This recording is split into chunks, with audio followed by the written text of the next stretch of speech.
कच्चे आम की चटनी, वो चटपटा ट्विस्ट जो हर बोरिंग खाने को टेस्टी और एक्साइटिंग बना दे। अगर आपने एक बार इस चटनी को टेस्ट कर लिया तो इसका नाम सुनते ही आपके मुंह में हर बार पानी आ जाएगा। अगर मेरी तरह आप भी कच्चे मैंगो के फ़ैन हैं तो ज़रूर ट्राई कीजिए ये रेसिपी।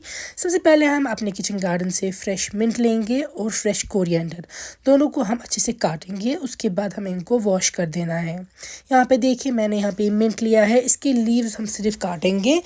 ये उनके लिए है जो बिगनर्स है कि मिंट के जो है आप लीव्स काट देंगे, इसकी स्टेम यूज़ नहीं होती है। सिमिलरली आप धनिया को भी चॉप कर सकते हैं या तो आप उसको थोड़े से स्टेम्स रख सकते हैं। यहाँ पे कच्चे मैंगो को हम पील कर रहे हैं। पील करने के बाद हम इसके कट्स कर देंगे।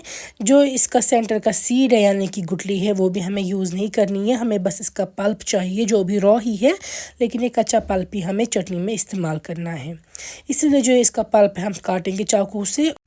अब जो हमें इसका पल्प है वो छोटे छोटे पीसेस में कट कर देना है क्योंकि इसी की चटनी बनेगी। तो यहाँ पे मैंने मिक्सर ग्राइंडर लिया है, उसमें हम डाल देंगे ये कच्चा मैंगो। साथ में हम यहाँ पे डाल देंगे फ्रेश पुदीना अच्छे से वॉश करके।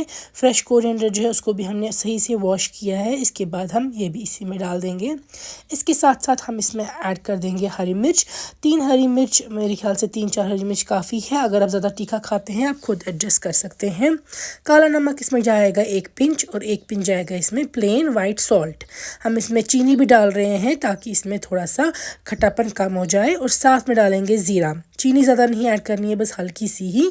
अच्छे से ग्राइंड करने के बाद आप देख सकते हैं ये कच्चे आम की चटनी जो है वो तैयार है। अब इसको एक बार ज़रूर ट्राई कीजिएगा, बहुत डिफरेंट बनती है और चटपटी टेस्टी। चाहे आप समोसों के साथ खाना, चाहे स्नैक्स के साथ खाना, चाहे इवन रोटी चावल के साथ भी आप इसको खा के इंजॉय कर सकते हैं। ज़रूर बना के फीडबैक सेंड कीजिएगा।